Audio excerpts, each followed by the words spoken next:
আমরা পল্লীবিদ্যুৎ আমাদের সম্পদ, পল্লীবিদ্যুৎ সরকারি সম্পদ, পানি আমাদের সম্পদ, পল্লীবিদ্যুৎ রক্ষা করা আমাদের দায়িত্ব। কিন্তু মায়ের দুজনকে সন্তান সন্তান দুটোই সমান।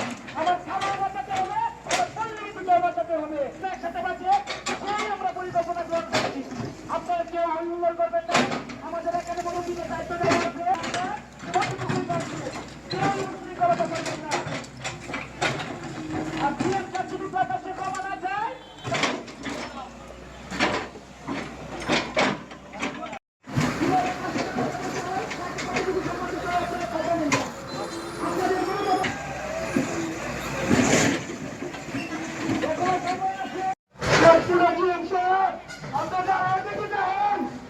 কত বড় ভয় না যেভাবে শেখ হাসিনাকে দৌড়াইছে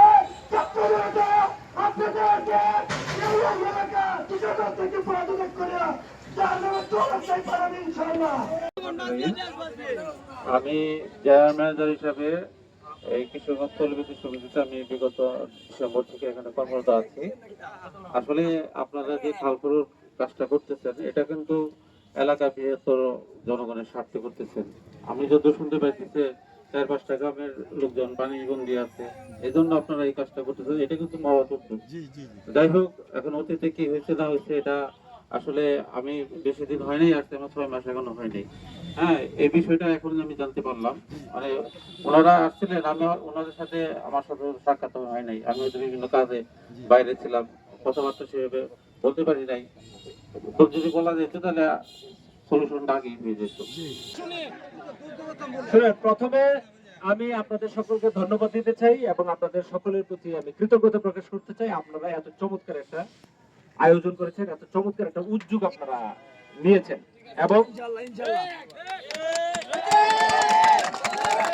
এবং শুধু এই উদ্যোগ নিয়েছেন তা না, আপনারা সেটাকে বাস্তবায়নও করেছেন, যেটা হয়তো আমরা অনেকদিন যাবত চেষ্টা করে পারি নাই। হ্যাঁ, কিন্তু সেটা আপনারা গত মাত্র এই বন্ধের মধ্যে 4-5 দিনের মধ্যে আপনারা একটা বিরাট একটা কর্মযোগ্য করে ফেলেছেন। আর এই আজকের এই ব্রিজটা বা এই কালভার্টটা রেটের ব্যাপারে আমি একটু বলি। আমি নিজেও এটা দেখলাম। তো এখানে আসলে দুইটা বিষয়। প্রথমত হচ্ছে আপনাদের পানির যে ফ্লোটা সেটা ঠিক রাখতে হবে।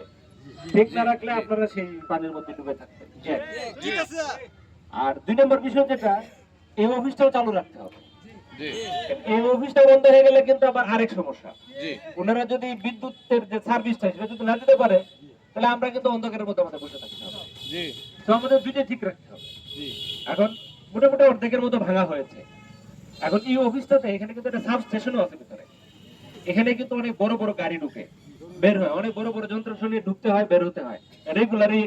এটা কিন্তু এমন না যে ঠিক আছে স্যার ভিতরে গাড়ি আছে বের করে দিয়ে এখন, এমন না। কালকে আবার ঢুকে লাগতে পারে, যে কোনো একটা অ্যাক্সিডেন্ট হলে ঢুকে লাগতে পারে, যে কোনো একটা প্রয়োজন এখানে কিন্তু বড় বড় গাড়ি ঢুকতে। সেক্ষেত্রে এই রাস্তাটাকে এমন ভাবে রাখতে হবে যাতে করে ভিতরে গাড়ি ঘুরে অনায়াসে ঢুকতে পারে এবং বের হতে পারে।